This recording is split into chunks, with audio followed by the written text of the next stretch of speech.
Hey, welcome back to the Disney Plus Everyday Challenge, and today we have Marvel Studios assembled the making of Moon Knight.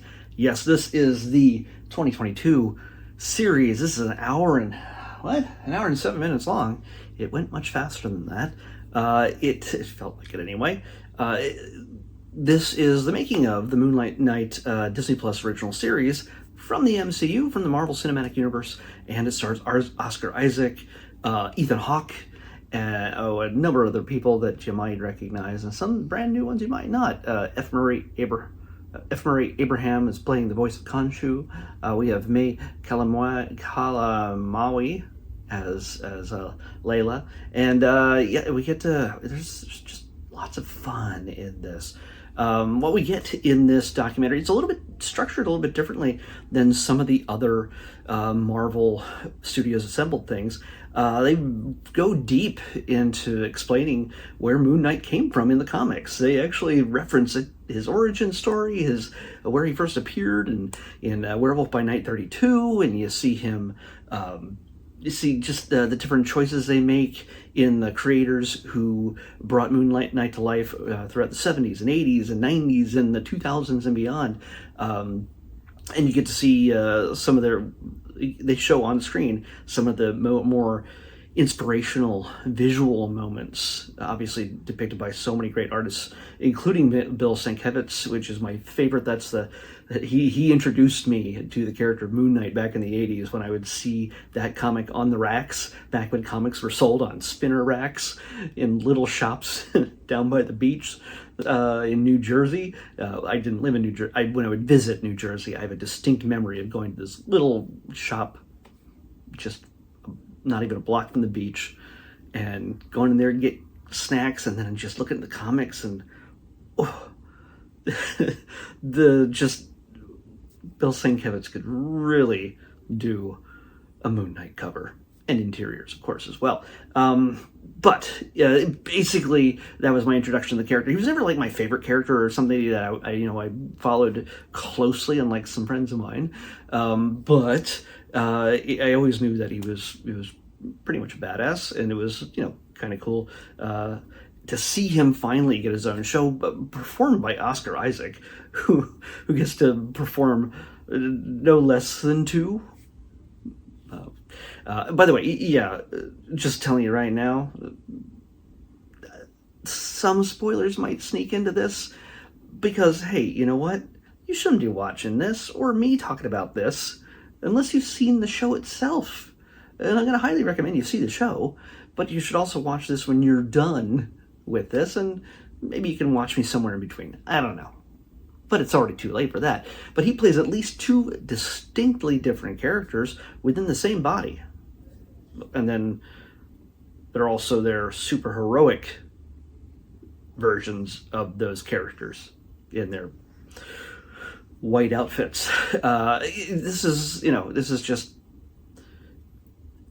it's good superhero fun, but not necessarily in the same way you remember Iron Man or Captain America or Doctor Strange or anything else. This is very much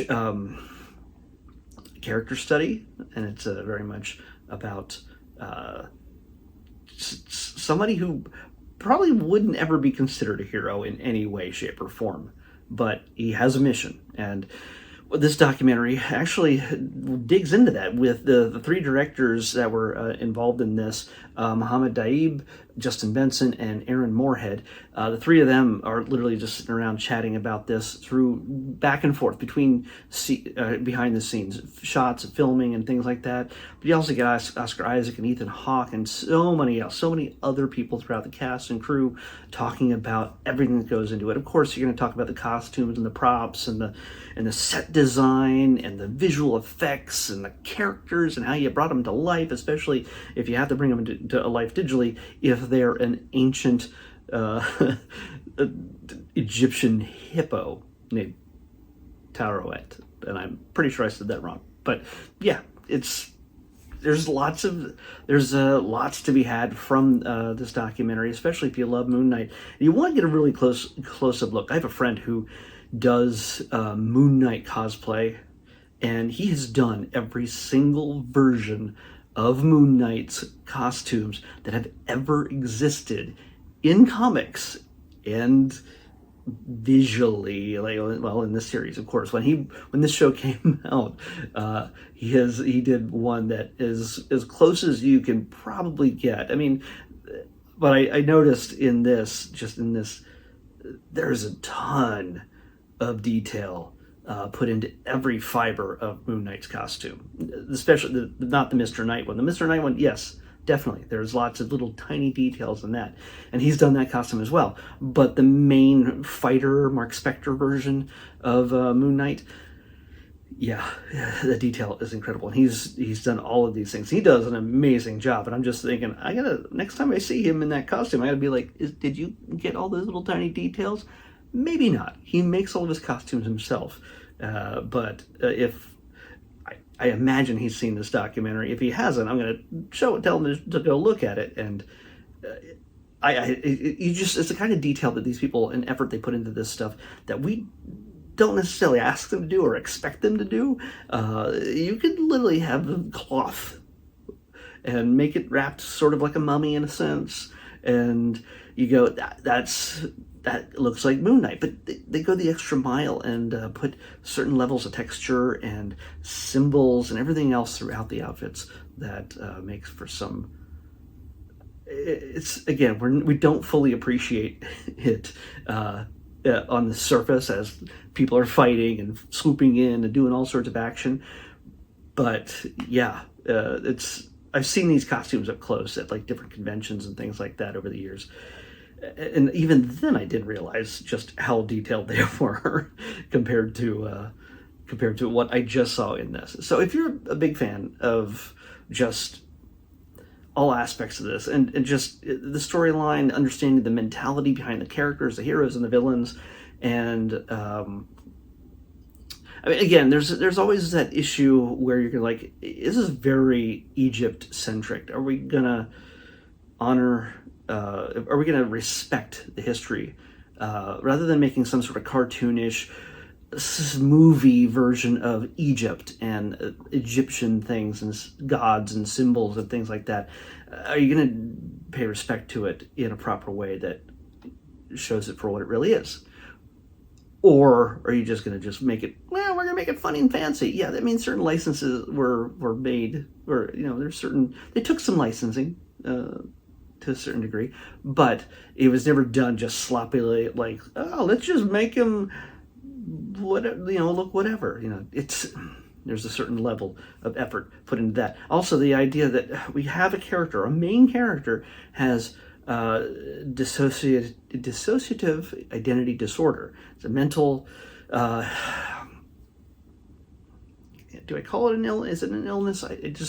It's a mental condition where we used to call it multiple personality syndrome, and that's what Mark Spector has.